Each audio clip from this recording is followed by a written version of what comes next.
सारे हरे बोर्ड एक जैसे ही होते हैं। क्या ये दीमक बोरर रेजिस्टेंट है और वाटर रेजिस्टेंट? हम बैठे हैं ना। किसी भी हरे बोर्ड को HDHMR समझकर घर लाओगे तो पछताओगे, क्योंकि सिर्फ एक्शन टेसा का HDHMR बोर्ड ही है वाटर, टर्माइट और बोरर रेजिस्टेंट।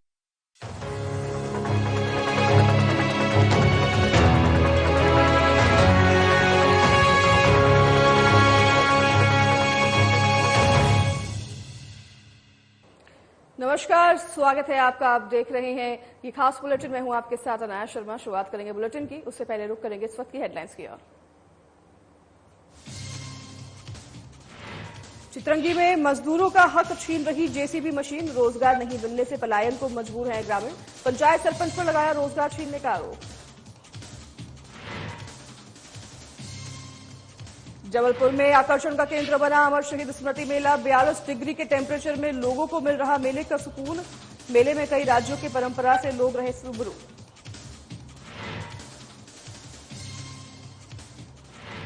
सरगुजा पुलिस ने ऑपरेशन विश्वास के तहत की बड़ी कार्रवाई। धोखाधड़ी के मामले में एक आरोपी को किया गिरफ्तार। आरोपी के कब्जे से जमीन संबंधी दस्तावेज बरामद।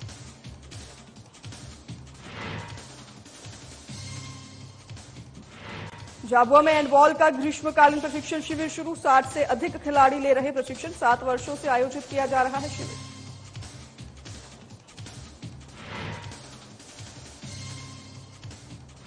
और रायसेन में तेंदुपत्ता तोड़ने गए व्यक्ति पर बाघ ने किया हमला। बाघ के हमले से व्यक्ति की मौत। वन विभाग ने जंगल में बढ़ाई चौकसी।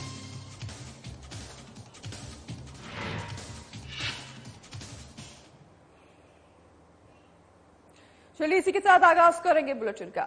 आज के समय में जहां पर महंगाई आसमान छू रही है और गरीब तबके के लोग जो अंतिम संस्कार करने तक के पैसे नहीं जुटा पा रहे हैं, राजधानी रायपुर में चल रहा नारी चौपाल उन सभी लोगों को एक सुविधा प्रदान करता है। माना जाता है कि हिंदू धर्म में भगवान के बिना भी मुक्ति नहीं मिलती है। ऐसे में मृतकों के परिवार के साथ मिलकर यह संस्थान भागवत कथा कराता है। और इस संस्थान से जुड़ी नारी चौपाल की अध्यक्ष डॉक्टर आरती उपाध्याय से हमारी संवाददाता करिश्मा सोनी ने खास बातचीत की है। इस दौरान आरती उपाध्याय ने नारी चौपाल के बारे में चर्चा की। क्या कुछ उन्होंने इस दौरान कहा, आपको भी सुनाते हैं। है अलग अलग विंग में बटी हुई है, जिसमें अब हम बात करेंगे नारी चौपाल के बारे में। जी हाँ, नारी चौपाल एक ऐसी चौपाल है जिसमें महिलाओं की समस्याओं का निवारण किया जाता है। साथ ही में विभिन्न तरीके का कार्यक्रम भी चलाए जाते हैं और जितनी भी महिलाएं बाहर मौजूद हैं उन्हें कहीं ना कहीं सशक्त बनाने के लिए जो है तमाम तरीके की योजनाओं से उन्हें जोड़ा जाता है। विभिन्न कार्यक्रम किए जाते हैं और समझाइश भी दी जाती है। ऐसे में हमारे साथ नारी चौपाल की अध्यक्ष डॉक्टर आरती उपाध्याय जी जुड़ी हुई है। सीधा उनसे संवाद करेंगे। आरती जी, देखा जाता है कि अभी जब हमने बुजुर्ग चौपाल की बात की तो उसमें बुजुर्ग जुड़ते हैं और जैसे कि एक घर में उन्हें काफी ज्यादा इग्नोर किया जाता है, उनकी परेशानियों को नहीं समझा जाता। सभी को समझने की जरूरत है। नारियों के लिए भी जो है ये चौपाल है, इसके बारे में कुछ बताइए। जैसे कि हम आपने बताया कि बुजुर्गों की चौपाल के बाद हमारी संस्था जो है नारियों के लिए, महिलाओं के लिए कार्य करना आरंभ किया। हमने देखा कि महिलाओं के बीच में स्वास्थ्य को लेके या आर्थिक स्थिति को लेके या फिर घरेलू हिंसा को लेके हमने आकलन किया कि हम नारी चौपाल बनाकर ऐसी महिलाओं के लिए हम कार्य करें या उनको आने वाली परेशानियों को हम सुने और उसे सुलझाने की कोशिश करें। इस तरह जो है हमारे नारी चौपाल की शुरुआत हुई। और नारी चौपाल में मेन मकसद ये रहता है कि जो युवा बच्चे हैं, लड़कियां हैं जो समझते नहीं हैं, उनको एक सेमिनार के माध्यम से समझाएं कि क्या सही है क्या गलत है। आपको किस और रोजगार को बढ़ावा देने के लिए जैसे अभी कंप्यूटर सेंटर भी हमने आरंभ किया है, हर समर में होता है। जैसे उनको मेहंदी कंपटीशन, मेहंदी सिखाना, रंगोली का रहता है या सिलाई कढ़ाई का, इस तरह उनको अपने पैर में खड़ा करने के लिए। और हमारा मेन मुद्दा रहता है कि जो निचली बस्ती के लोग हैं, जो निर्धन लोग हैं, जो वास्तविक में कोई शिक्षा प्रशिक्षण नहीं ले सकते, उनको हम प्रशिक्षण देके उनको पैरों पे खड़ा करें।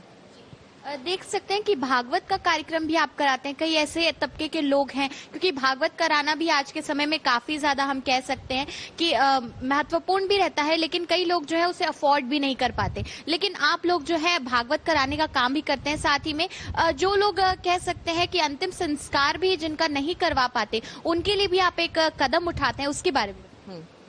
आपने अच्छी बात पूछी है कि कोविड के समय इतने लोग जो है वो दुनिया छोड़ के चले गए और उस समय युवा वर्ग भी थे, बुजुर्ग भी थे, महिलाएं भी थी। उनके घर वाले बहुत दुखी थे कि उनको अंतिम संस्कार भी कई लोगों को करने नहीं मिला था। तो हम लोगों ने, जैसे प्रशांत पांडे जी जो हैं संस्थापक बुजुर्गों की चौपाल और महिला विंग, युवा विंग, हम सब ने सोचा कि क्यों ना हम इनके मोक्ष के लिए, ये तो भागवत करा नहीं सकते क्योंकि हिंदू धर्म के अनुसार भागवत मोक्ष की प्राप्ति का एक माध्यम है, तो हमने सोचा कि क्यों ना कराया जाए। और हमारी सोच ऐसी थी कि 1 वीक में हमने डिसीजन भी ले लिया भैया ने। और भगवताचार्य हमारी दीदी जो है, जो हमसे उस समय जुड़ी, बहुत ही नेक दिल इंसान है। उन्होंने भी हम लोगों से बिल्कुल भी कुछ नहीं, बस मोक्ष के लिए करना है करके, कोई भी ताम झाम कुछ भी नहीं था। और बहुत ही अच्छे ढंग से रायपुरा महादेव की नगरी में हम लोगों ने भागवत आरंभ किया। और वहाँ ये था कि जितने लोगों को जानकारी मिली, सभी लोग अपने जो भी जिनकी डेथ हुई है उनका फोटो वहाँ रखे और डेली वहाँ परीक्षित के रूप में आकर बैठ के सुनते थे। और इतना आनंद, वो ना अंत में सबके आंसू जो है वो निकलने लगे कि कभी जो इंसान अपने घर में नहीं करा पाता, आज उनके लिए उनका मोक्ष का स्थान था वो। और तो इस तरीके का हम लोगों का सोच जो रहता है, एक अलग रहता है कि हम लोग कम से कम ऐसे लोगों के लिए करें। और दूसरा प्रश्न आपका था कि निर्धन जो लोग रहते हैं हमारे पास, उन लोगों को पता रहता है कि कहाँ जाने से हमारा समाधान होता है। तो कई निर्धन ऐसे रहते हैं जो अंतिम संस्कार में भी आप देखिए कम से कम 3-4 हजार रुपए से कम नहीं लगता, उनके पास उतना रहता नहीं है। तो हमसे संपर्क करते हैं और हम लोग वहाँ पे उन लोगों के लिए लकड़ी वगैरह अंतिम संस्कार की जो भी सामग्री रहती है उसकी वहाँ प्रबंध कराते हैं। तो इस तरीके से जो हमारा नारी चौपाल जो है वो कार्य महिलाओं के लिए, स्वास्थ्य के लिए भी करता है कि आज महिलाएं घर में इतना अपने में काम में व्यस्त रहती हैं कि अपने बारे में उनको सोचने का समय नहीं रहता। तो कम से कम अपने स्वास्थ्य के प्रति भी जागरूक रहे, जो आने वाली कुछ बीमारियां, उनकी संभावनाएं जो रहती है उसको उनको बताना और निराकरण करने की कोशिश भी हम उनको करते हैं। जैसे कि कभी घरेलू हिंसा छोटा मोटा कुछ हो गया तो बताते हैं, तो जाके वहाँ पे उसको समाधान भी करते हैं।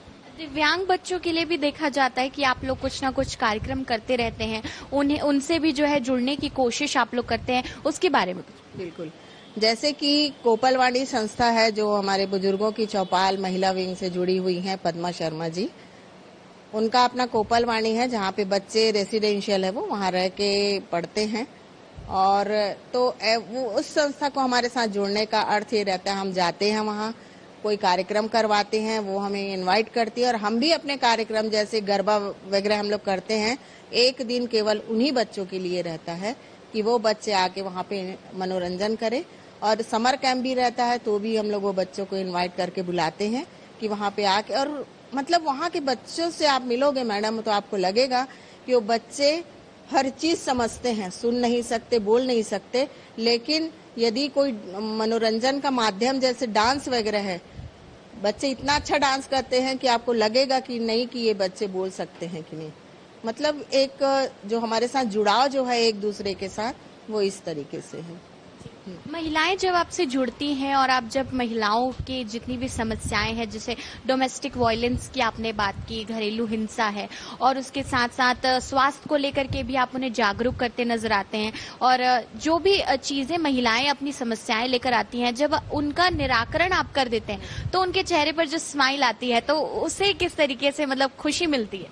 देखिए, जो उनकी स्माइल रहती है ना, वही जो है सुकून देता है दिल को कि हमने जो आज किया है, जो कार्य हम कर रहे हैं वो सफल है। क्योंकि आज के दिन में मुस्कुराना भी एक वो हो गया, आदमी इतना टेंशन में रहता है ना कि स्माइल भी नहीं निकलता। तो हम लोग चाहते हैं कि कम से कम एक अच्छा कार्य करें उनके प्रति, और उनको लगता है कि नहीं अब हमारे साथ भी कोई है। तो मैं यही बताना चाहूंगी कि यदि कभी भी कहीं भी हम लोगों की जरूरत रहती है, आधी रात को भी हमारे पास फोन आता है, तो हम लोग उसको निराकरण करने की कोशिश करते हैं। ये थे हमारे साथ डॉक्टर आरती उपाध्याय जी, जिन्होंने बताया कि किस तरीके से महिलाओं की तमाम समस्याओं का निवारण वो करती नजर आती हैं, और जब महिलाएं उनकी समस्या दूर हो जाती है तो उनके चेहरे पर जो खुशी आती है उसे देखकर ही इनके दिल पे ठंडक पहुंच जाती है। और तमाम ऐसे चौपालें ये करती नजर आती हैं जिसमें दिव्यांग बच्चे हों या फिर गवर्नमेंट स्कूल में पढ़ने वाले बच्चे हों, उसके साथ साथ देखा जाता है कि अन्य जितने भी संस्थान के लोग हैं इनसे जुड़ते हैं और जो भी परेशानियां रहती हैं समाज सेवा का काम जो है ये करती नजर आती है। कैमरामैन नरेश राव के साथ करिश्मा सोनी, साधना प्लस न्यूज, छत्तीसगढ़। चलिए इसी के साथ आगे बढ़ेंगे खबरों में। जबलपुर के गोल बाजार में अमर शहीद स्मृति मेले का आयोजन किया गया। इस मेले में जबलपुर और आसपास के इलाकों से बड़ी संख्या में लोग पहुंच रहे हैं और सुकून का अनुभव कर रहे हैं। इस मेले में अलग अलग राज्यों की परंपरा भी देखने को मिल रही है, साथ ही खाने की भी कई वैरायटी है जो लोगों को खूब पा रही है। वहीं कई प्रकार की दुकान भी यहां पर लगी हुई है। इस मेले के संचालक SK निगम का कहना है कि 42 डिग्री के टेम्परेचर में ये मेला शहरवासियों को सुकून प्रदान कर रहा है। लोगों की विचारधारा नहीं है, उस विचारधारा में जिस रंग से देखेंगे उस विचारधारा से उस रंग में लोगों को दिखेगा। जैसे मनोवैज्ञानिक कहते हैं जिस रंग का चश्मा पहनिए उस रंग का सब दिखता है। तो हर बार जब आदमी 1 साल बाद यहाँ आता है तो लगता है कि हर चीज नई है। जैसे पहले नैरो कट पैंट चलता था, उसके बाद जब आया तो लोगों ने बोला नया है, जबकि वो पहले का ही है। तो इसमें जो भव्यता है और मुख्य जो नयापन के साथ साथ सबसे नई चीज जो रहती है, एक 42 डिग्री के टेम्परेचर में एक राहत भरा एहसास है। एक सुकून से आदमी यहाँ टहलने निकलता है। एक आदमी जब अपने क्षेत्र में सबसे सस्ते ढाबे पे या ठेले पे भी चाय पीने जाता है तो 5 या 10 रुपए की चाय मिलती है। यहाँ 10 रुपए में प्रवेश मिलता है और इतनी वैरायटी है, यहाँ पे सुरक्षा है कि यहाँ पे पारिवारिक माहौल में लोग एक राहत भरा और मानसिक शांति अनुभव करते हैं। जैसे कि कई रिसर्चर्स हो चुके हैं विदेशों में कि साइकोसोमेटिक डिजीज जो होती है दिमाग से संबंधित, यदि कहीं राहत भरा एहसास है तो 18% डिजीज अपने आप खत्म हो जाती हैं और आदमी अच्छे मनोबल से चले तो 99% जो डिजीज हैं वो राहत है। इस मामले हम कह सकते हैं ये श्रेय इस प्रदर्शनी को है कि हम लोगों को बीमारियों से दूर रख रहे हैं। तो बच्चों को तो बहुत अच्छा लगा। बच्चों को तो भाई एंजॉयमेंट है इनको। कहाँ से आए आप? मैं तो बरेला से। अच्छा, बरेला से। क्या क्या चीज़ देखी आपने बच्चों के आइटम जो जैसे झूला है, उनको खाने पीने के लिए चौपाटी है, आइसक्रीम खाना और भी बच्चों के लिए वाटरफॉल में घूमना, यही देखा है। बहुत अच्छा है, झूले जो बने हैं अच्छे हैं, शहर में अच्छे बड़े बड़े झूले हैं, मनोरंजन है। अभी एक भी झूला नहीं झूले, अभी आए बस पहुँचे हुए हैं, तैयार है झूले झूले। कहाँ से आए आप? हम तो मंडला से आए हुए हैं। आज के दौर में जहां लोग अपने घरों को मॉडर्न चीजों से सजाते नजर आते हैं और पुरानी चीजों को रिप्लेस करते नजर आते हैं, वहीं राजधानी रायपुर के एक ऐसे शख्स जिन्हें एंटिक चीजों से काफी ज्यादा प्रेम है। जी हां, जिनका नाम है लक्ष्मी नारायण लाहौटी, जिन्हें पुराने बर्तनों के संग्रह से लेकर के अपने संस्थान से जुड़कर समाज सेवी कार्य करना भी उन्हें काफी ज्यादा पसंद है। हमारी संवाददाता करिश्मा सोनी ने लक्ष्मी नारायण लाहौटी से खास बातचीत की है, आइए आपको भी सुनवाते हैं। कि जब आज के समय में लोग अपने घरों में पुरानी चीजों को मॉडर्न चीजों से रिप्लेस करते नजर आते हैं और नई चीजें जो है रिप्लेस करते नजर आते हैं, वहीं राजधानी रायपुर में कैसे शख्स रहते हैं जिन्हें पुरानी चीजों से काफी ज्यादा लगाव है।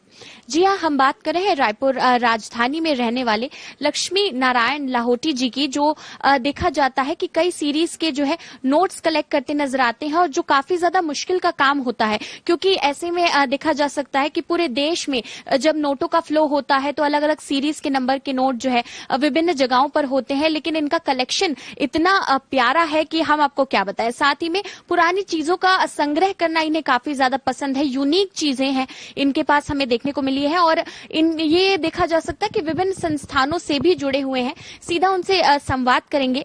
लक्ष्मी जी, हम देखते हैं कि आप कई सारे जो है संस्थानों से भी जुड़े हुए हैं, आपका खुद का जो है एक संस्थान भी है, उसके बारे में हमारी जनता को पहले कुछ बताइए। नमस्कार, मेरा नाम लक्ष्मी नारायण लाहौटी है। लाहौटी मित्र मंडल का मैं संस्थापक हूं, जिसमें हमारे अनेक सदस्य हैं। 27 से ज्यादा हमारे सक्रिय सदस्य हैं। इसके अलावा हम कुछ न कुछ एक्टिविटीज करते रहते हैं।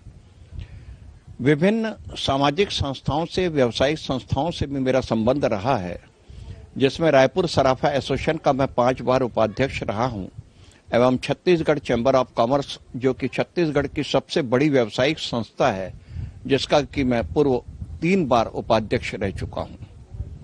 वर्तमान में संग्रह करना की जो कला की आपने बात करी है वो बरसों बरस से है। कुछ चीजें तो मुझे विरासत से मिली और उसके बाद मैंने उसको आगे किया। मेरे पास पुराने बर्तन हैं, छोटी साइज के बर्तनों को मैं ज्यादा संग्रह करता हूं ताकि वो जगह कम घेरे, जिसमें गिलास, कटोरी, लोटा, बाउल, इसके अलावा हर टाइप की चीज। मेरे पास ऐसी गिलास है जिसमें एक गिलास पानी भरने के बाद दूसरी गिलास में अगर आप उसे करते हैं तो 256 गिलास उसमें पानी आएगा। यानी उस गिलास कितनी छोटी होगी और वो गिलास कितनी बड़ी होगी, इतना आप कल्पना कर सकते हैं। नोटों के संग्रह की अगर बात की जाए तो नोटों के संग्रह में ऐसा है कि बरसों पहले एक व्यावसायिक लेन देन के दौरान मुझे 2-3 नोट मिले जो कि मेरे लैंडलाइन नंबर से मिलते थे। वो नंबर है 273755543555 और 650955। ये तीनों नंबर मेरे क्रमशः जिस हिसाब से ऑटो एक्सचेंज चेंज नंबर के हिसाब से नंबर चेंज होते थे उस हिसाब से मुझे संग्रह करने के दौरान मिले, तो मैंने उन नोटों का नंबर का कलेक्शन चालू किया। फिर कुछ ना कुछ चीजें मिलती गई। एक किसी को भी बोलता था यार कोई अच्छे नंबर है तो बताओ, तो 786 लोग 786 से आगे नहीं बढ़ते थे। मैंने उसको एक कौमी एकता का संदेश दिया, क्योंकि विगत 25 साल से मैं मंच संचालन कर रहा हूं। हम लोग थोड़ा सा फास्ट डिसीजन सोचने की क्षमता रखने वाले लोग होते हैं। मैं कभी भी हूं तो मैंने सोचने की प्रवृत्ति डाली कि मुझे इसमें सोचे तो क्या सोच सकते हैं कि जो नया होगा। तो वो नया ये हुआ कि मैंने कौमी एकता का नंबर निकाला, यानी 786 और 108 786, यानी हिंदू मुस्लिम मुस्लिम हिंदू नंबर हुए। तो इस तरह से क्रम बढ़ते गया। मैंने अल्टरनेट नंबर निकाले 1 2 3 4 5 6 एंड देन 6 5 4 3 2 1, यानी उसका उल्टा। तो क्रॉस एंट्री के नंबर निकलते हैं, जिसको हम लोग टेक्निकल भाषा में, तकनीकी भाषा में हम लोग क्रॉस एंट्री बोलते हैं। एक ही सीरीज के एक ही नंबर हो तब तो डुप्लीकेट करते हैं, लेकिन एक ही नंबर हो, अलग अलग सीरीज हो, जिसको हम लोग अपने तकनीकी भाषा में प्रीफिक्स बोलते हैं, तब वो नोट ओरिजिनलिटी लाते हैं। ऐसे हमने यूएनसी नोटों का कलेक्शन किया। यूएनसी का मतलब होता है अनसर्कुलेटेड नोट, एकदम नए नोट जिसके बीच का जो सफेद हिस्सा रहता है उसमें कुछ भी लिखा हुआ नहीं रहता, यानी वो करेंसी नोट कहलाता है। तो इस टाइप से नोट हमको मिलते गए। मुझे रिश्तेदारों से मिले, मेरे बच्चों ने मुझे बहुत साथ दिया। मेरी 2 बेटियां हैं, दोनों बेटियों ने मुझे साथ दिया। एक तिल्दा निवासी कनक भट्टड़ है, एक बागबारा की दीपिका सारडा है। मेरे दोनों दामाद से मुझे सहायता मिली और दोस्तों से संपर्क करते रहे, बैंकों से संपर्क किया, वहां के कैशियरों से संपर्क किया, उन सब ने मुझे साथ दिया और ये संग्रह बढ़ता गया बढ़ता गया बढ़ता गया। ये जो इंटरेस्ट आप में जागा है, ये जो जितनी भी सीरीज है, और हम देखते भी हैं कि आपने कई रिकॉर्ड्स भी बनाए हैं, वर्ल्ड रिकॉर्ड्स बनाए हैं, तो इसका इंटरेस्ट कहाँ से शुरू हुआ? मैंने बताया ना, शुरुआत मुझे एक बार नंबर देखने से शुरुआत हुई। उसके बाद मैंने मिसप्रिंट नंबर निकाले। मिसप्रिंट नंबर में मेरे पास ऐसे नोट भी हैं जिसमें मैं आपको बताऊंगा उन नोटों को। ऐसे नोट के नंबर भी हैं जिसमें डांसिंग नंबर है, ऊपर नीचे नंबर हो गए हैं। इसके अलावा ऐसे नंबर हैं कि एक तरफ नंबर दिख रहा है, दूसरी तरफ नंबर नहीं दिख रहा है। मुझे वर्ल्ड रिकॉर्ड मिला था सन 11 में। तो वो रिकॉर्ड मुझे ऐसा मिला था कि मेरे पास 1000 रुपए का एक ऐसा नोट है जिसमें गांधी जी के सर पे बाल है। आप किसी भी कार्यालय में चले जाइए, आपको गांधी जी के सर पे बाल की फोटो नहीं मिलेगी। आप कोई भी नोट देखिए, उसमें ऐसा नहीं मिलेगा कि गांधी जी के सर पे बाल है। जब मैंने वर्ल्ड रिकॉर्ड में इस चीज की अप्लाई करी, उन लोग आए, देखे, उन्होंने उसको सर्टिफाइड किया, यानी कि उन लोगों को जांचे, परखे, एनालिसिस किया कि नोट कहीं नकली तो नहीं। बोला बिल्कुल आप जांचिए, परखिए, मुझे कोई एतराज नहीं। तब उन्होंने उससे सही नोट कहा और देखा, तो उसके बाद मुझे इस चीज का सम्मान पत्र दिया, प्रमाण पत्र दिया। मैंने एक सीरीज बनाई 1 से 1000 तक के नोट की। ये आप देख सकते हैं, यहाँ पे 9 नोट है और 9 नोट 1686 रुपए कीमत होती है, लेकिन आज की तारीख में लाखों रुपए कीमत इसके लिए है कि सब नोट के नंबर एक ही है, 786 786 786 786, ऑल नंबर 786 है। तो ऐसे कलेक्शन करते गए। बहुत पुरानी एक कहावत है कि लोग मिलते गए, कारवां बनता गया। मैं अकेला ही चला था जानिबे मंजिल, लोग मिलते गए, कारवां बनता गया। लोग मिलते जाते हैं, कारवां बनता जाता है। आपकी सोच अच्छी होनी चाहिए, आपको राह मिलते जाएगी। कभी कोई मुश्किल आई, क्योंकि जब आप नोट कलेक्शन कर रहे हो या कुछ एंटीक चीज कलेक्ट कर रहे हो तो देखा जाता है कि कई लोग जो है वो समझ नहीं पाते जो आप उन्हें समझाना चाहते हो, तो कई बार आपको ऐसे कोई लोग मिले हैं? कई बार नहीं, बहुत से बार मिले हैं कि लोग मुझे पागल समझते हैं कि क्यों कर रहा है, क्या करोगे। एक जन ने वैसे ही मुझे कह दिया कि यार क्यों ये फालतू खर्चा कर रहे हो। मैं समझ नहीं पाया कि ये मुझे खर्च बोल रहा है, जबकि मैं इस चीज का संग्रह कर रहा हूँ, कलेक्शन कर रहा हूँ। भाई खर्च कर रहा हूं तो वो पैसा ही मुझे नहीं मिलेगा, लेकिन ऐसा कुछ नहीं है।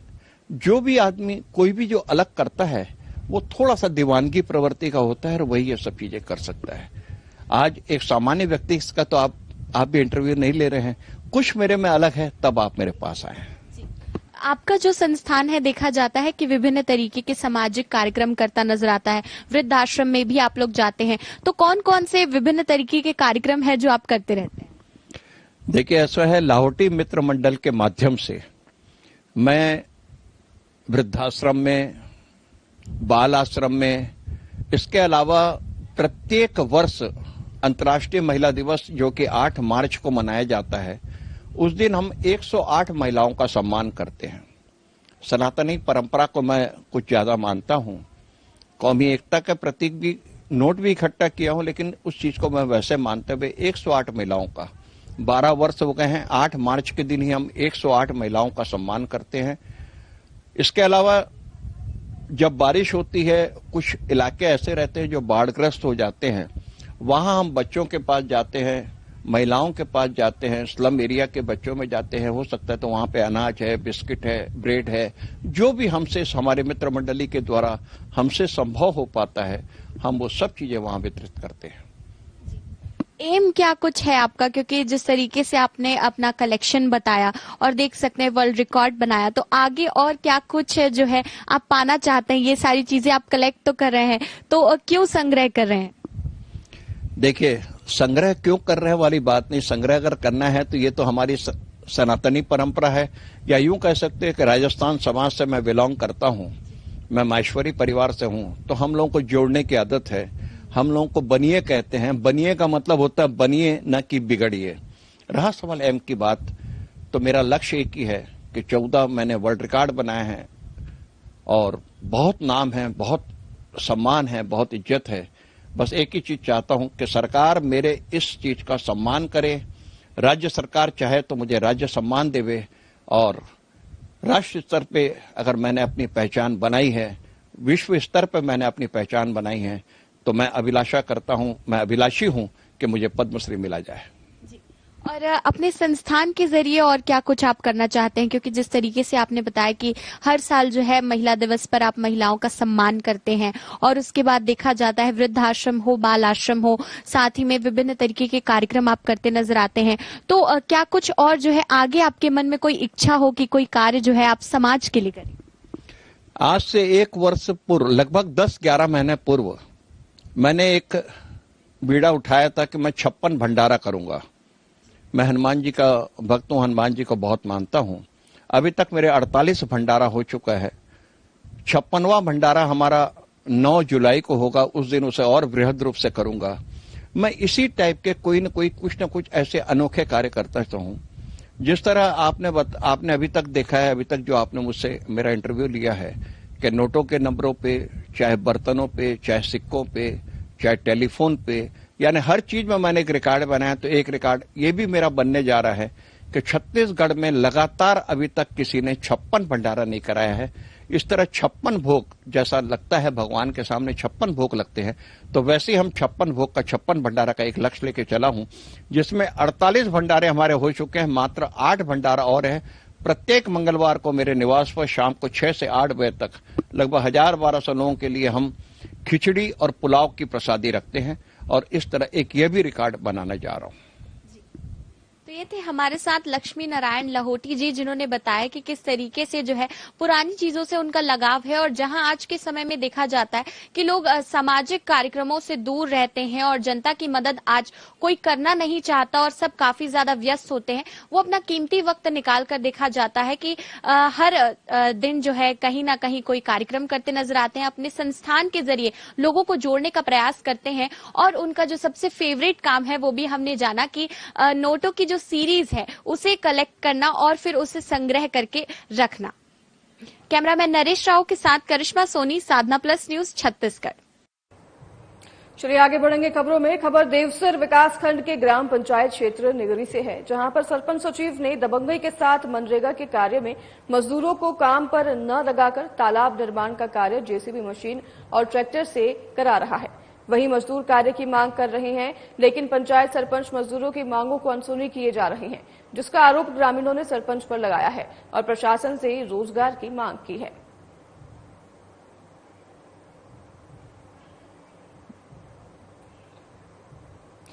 तो फिलहाल इस बुलेटिन में हमारे साथ बस इतना ही। नमस्कार।